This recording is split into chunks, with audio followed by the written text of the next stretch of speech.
Bienvenidos. Hoy exploraremos más datos inquietantes sobre algunos de los asesinos en serie más notorios de la historia, y si quieres ver más cosas como estas, déjamelo saber en los comentarios.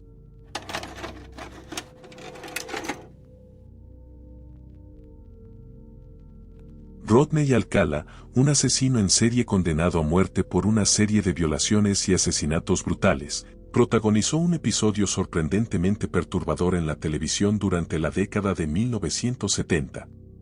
Su participación en un programa de citas televisivo ilustra la escalofriante capacidad de algunos criminales para ocultar su verdadera naturaleza detrás de una apariencia aparentemente inofensiva. En 1978, Rodney Alcala participó en el popular programa de citas de Dating Game en los Estados Unidos. Sorprendentemente, no solo participó, sino que también ganó el concurso, lo que le permitió ganarse una cita con la joven que había elegido como su pareja en el programa. Esto es especialmente aterrador porque ocurrió en un momento en el que Alcala estaba llevando a cabo algunos de sus crímenes más atroces, lo que demuestra su habilidad para ocultar su verdadera naturaleza detrás de una fachada carismática. La joven que ganó el concurso junto con Rodney Alcala nunca llegó a tener esa cita con él. En retrospectiva, describió que, en los bastidores, Alcala le pareció extraño y perturbador, lo que la llevó a cancelar su encuentro planificado. Esta decisión probablemente salvó su vida, ya que Alcala fue posteriormente arrestado y condenado por una serie de crímenes, incluidos asesinatos y violaciones. El caso de Rodney Alcala destaca la importancia de no juzgar a las personas por su apariencia superficial y la necesidad de ser cautelosos con quienes pueden ocultar sus verdaderas intenciones detrás de una máscara de normalidad. Su participación en un programa de televisión de citas mientras cometía actos tan horrendos es un recordatorio inquietante de la naturaleza engañosa de algunos criminales en serie.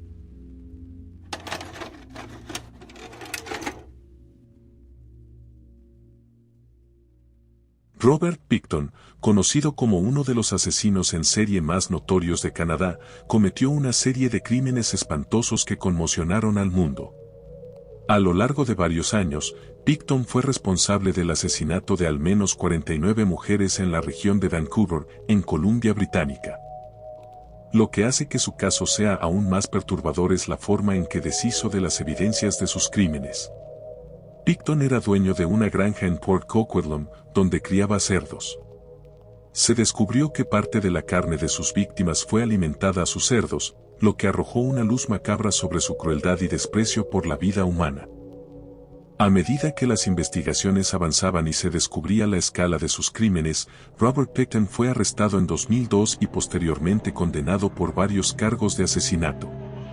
Su caso y los horrores que se revelaron durante su juicio conmocionaron a la sociedad y llevaron a un examen más profundo de la seguridad de las mujeres en situación de vulnerabilidad en Canadá. La historia de Robert Pickton sirve como un sombrío recordatorio de la capacidad de algunos individuos para cometer actos atroces y cómo la búsqueda de justicia y la protección de las personas más vulnerables son fundamentales para la sociedad. Su caso también generó un debate sobre la necesidad de reformar el sistema de justicia penal y mejorar la seguridad de las personas en riesgo.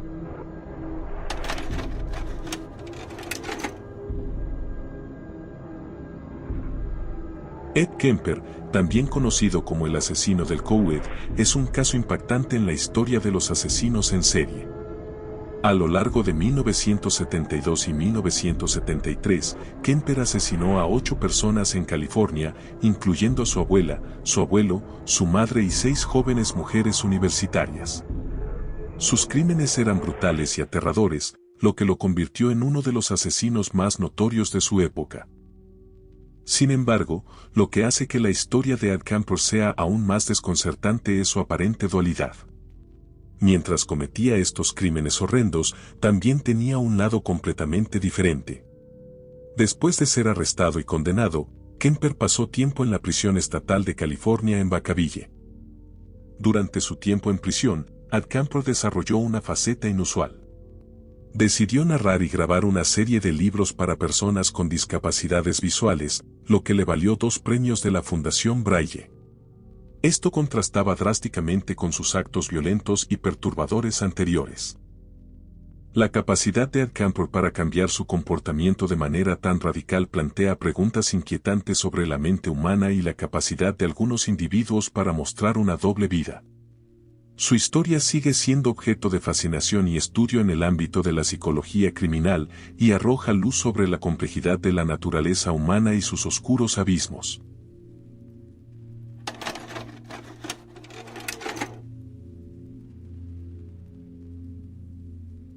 Richard Ramírez, conocido como el Night Stalker o el acechador nocturno, es uno de los asesinos en serie más siniestros y aterradores en la historia de Estados Unidos.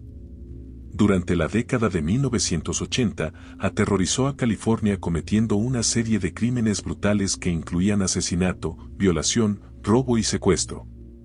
A medida que se desarrollaba su reinado de terror, la ciudadanía vivía en un estado constante de miedo. Lo que hace que el caso de Richard Ramírez sea aún más perturbador es su método de elección de víctimas y crímenes. A diferencia de algunos asesinos en serie que siguen un patrón específico, Ramírez aparentemente elegía sus delitos según el comportamiento de sus víctimas. Si una víctima ofrecía resistencia o lo desafiaba de alguna manera, podía optar por cometer un asesinato violento. Si la víctima cooperaba o no representaba una amenaza, podía limitarse a un robo o violación.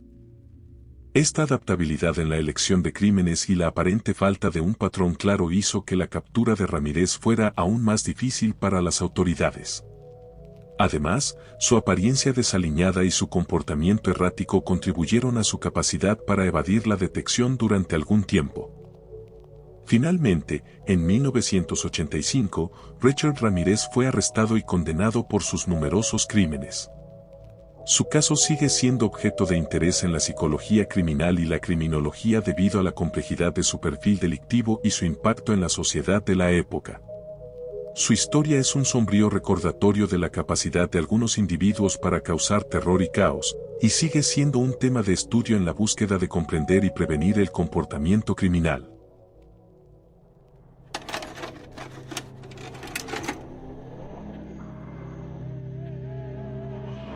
Otis Tolle y Henry Lee Lucas son dos nombres infames en el mundo de la delincuencia y el asesinato en serie.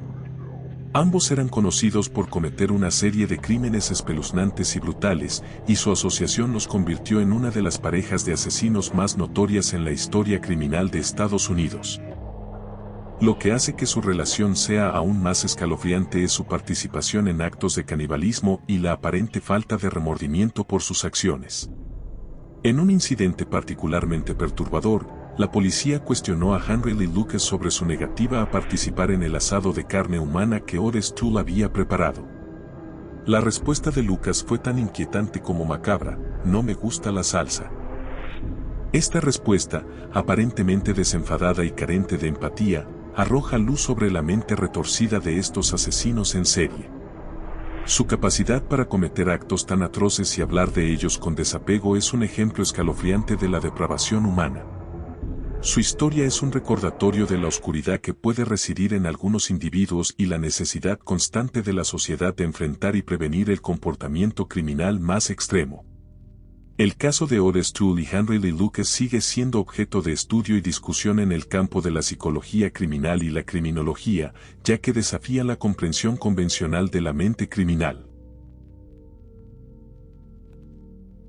Estos casos de asesinos en serie nos sumergen en el perturbador abismo de la maldad humana. A través de estos datos perturbadores, exploramos la oscura complejidad de la mente humana y cómo algunos individuos pueden ocultar sus verdaderas intenciones detrás de una apariencia engañosa.